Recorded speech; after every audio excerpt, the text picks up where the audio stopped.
So who are Black Dog, and how did the band come together? Yeah, sure.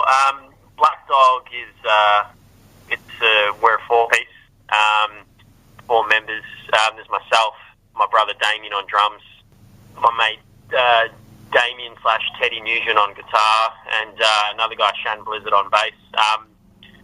We'd all sort of been playing, in various bands the last few years, some of us together, some of us separately. But Black Dog probably came together a little over 12 months ago. Obviously, a few of us knew each other. We've got Shan on bass, who's sort of the last missing piece of the puzzle. And that's sort of, I guess, the story of our genesis. Does it feel, with this lineup and this band, does it feel like you guys have found a home now? Definitely, yeah. Feels good. I mean, I don't know, I can't speak for everyone, but I think I can. I think the lineup we're playing with now, it seems the most cohesive and has sort of glued the shells. Right. Yeah. Out there, we were noticing there's a lot of what they call, I guess, indie music, and also a lot of real heavy metal. Which, don't get me wrong, I mean, we love all the genres, but we were keen to particularly play, I guess, what was more like a traditional straight up rock and roll sort of blues type music, which is a little bit harder to find these days, bands in that category. So it did take us a little longer, I guess, to find people who were suitable for the band. What would you guys have learnt from your time in previous bands that's really going to help you going forward with this one? It's just as important to find people who are consistent members of the band as they are good musicians. Yeah. I think hard work is one thing. I guess everyone willing to pull their weight. Yeah, that's right. Yeah, I guess that's what the experience has given all of us. Nothing happens easily. Yeah.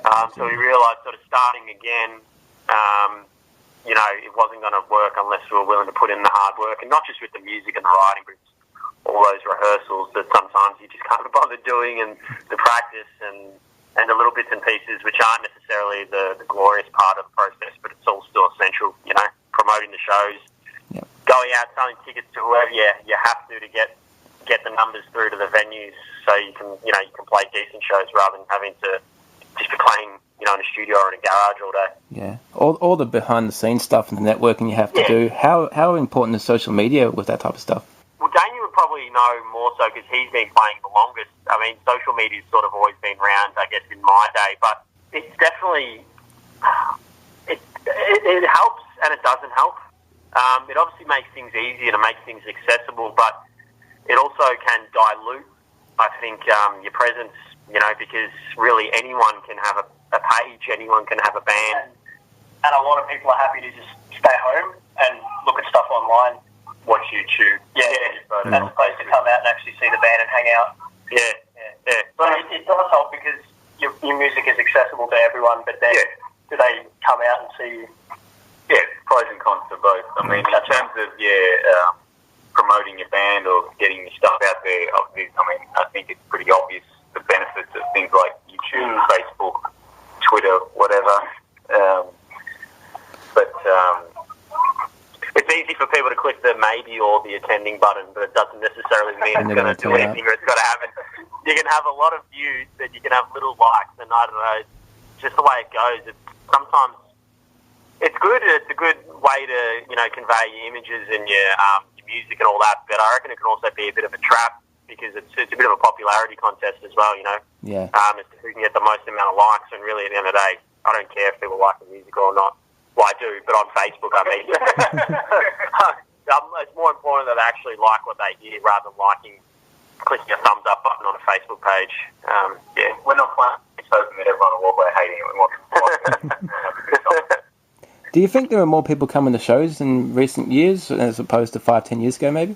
Well, from my experience playing bands, it really just comes down to, for starters, how if your band works hard at promoting your gigs and promoting your stuff and getting the word out there that your music's going around and people hearing it, then I think that'll obviously lead to more people coming to your shows.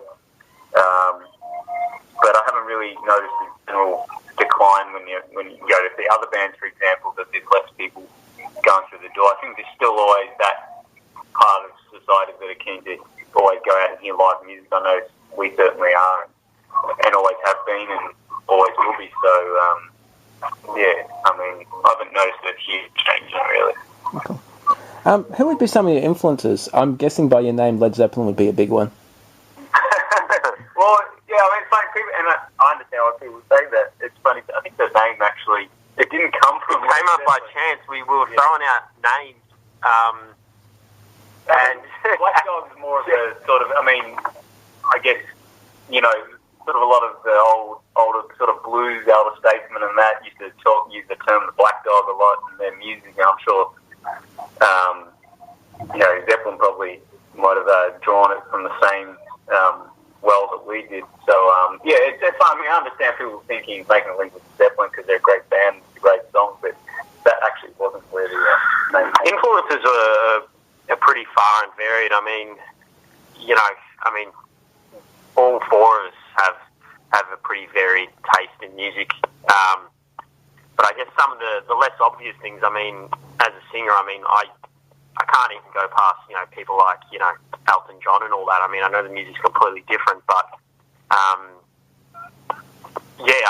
I guess there's different musicians, as a guitarist, I'm sure Teddy or Damien has a slightly different take on things.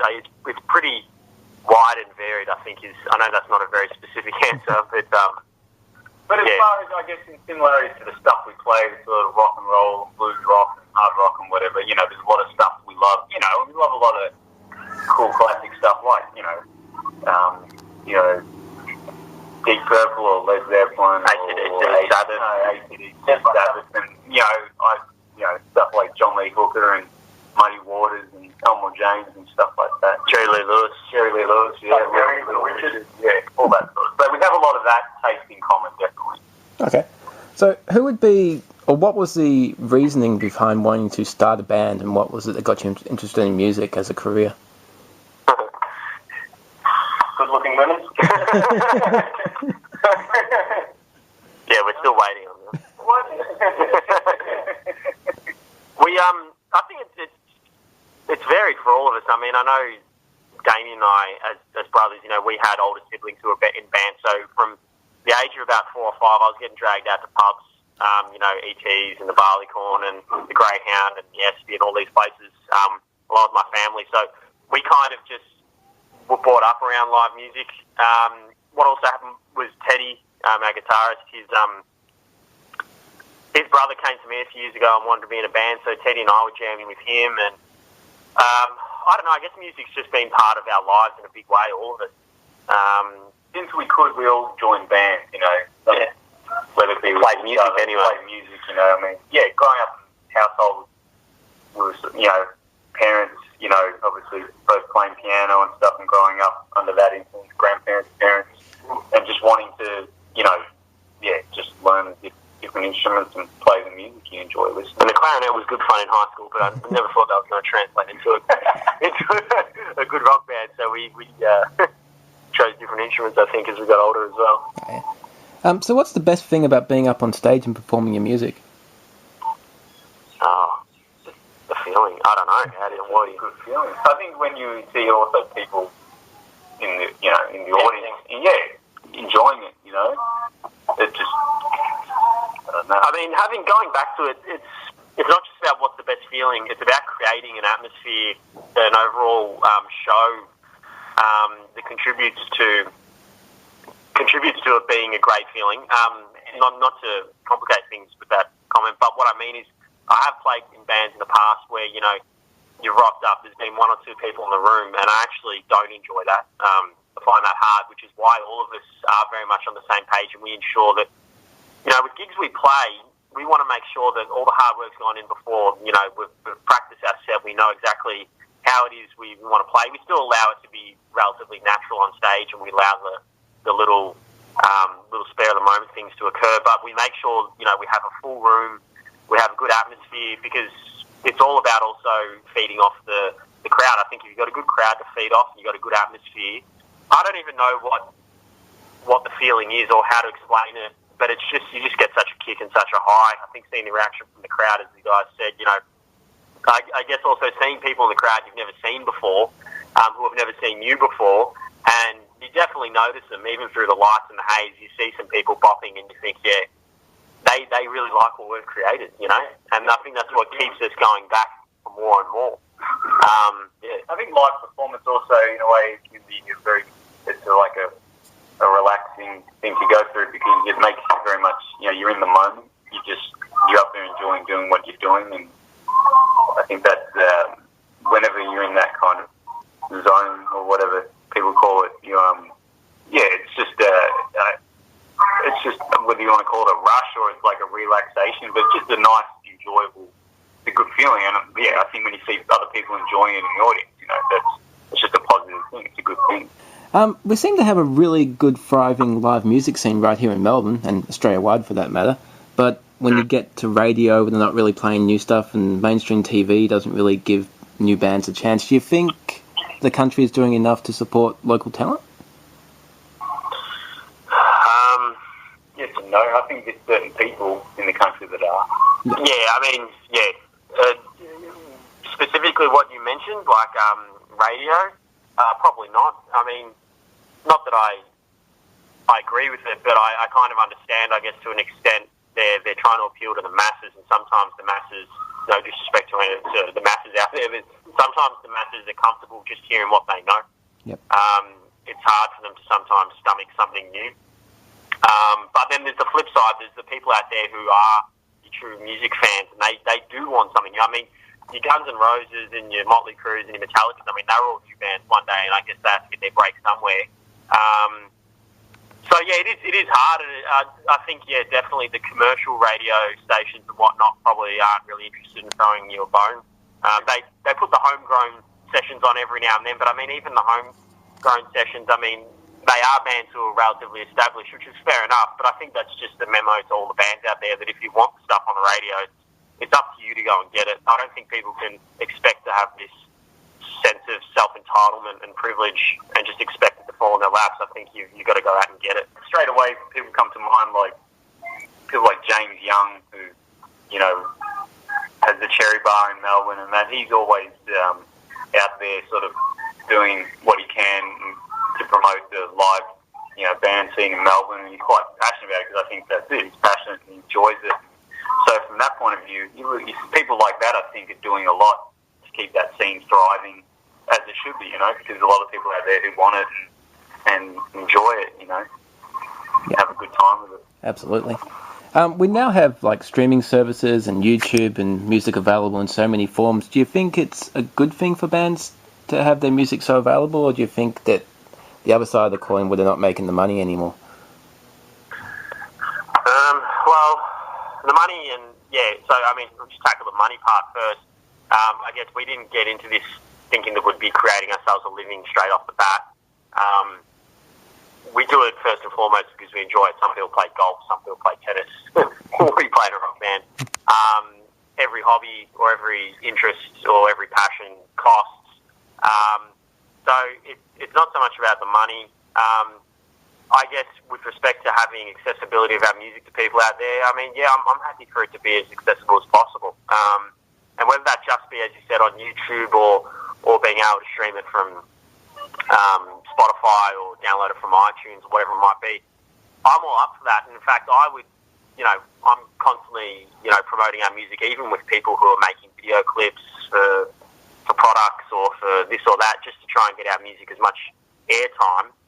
Because you just never know who's listening, and you never know where you might pick up, one extra fan, online. So I'm all for getting it out there and flooding our music out there as much as we can.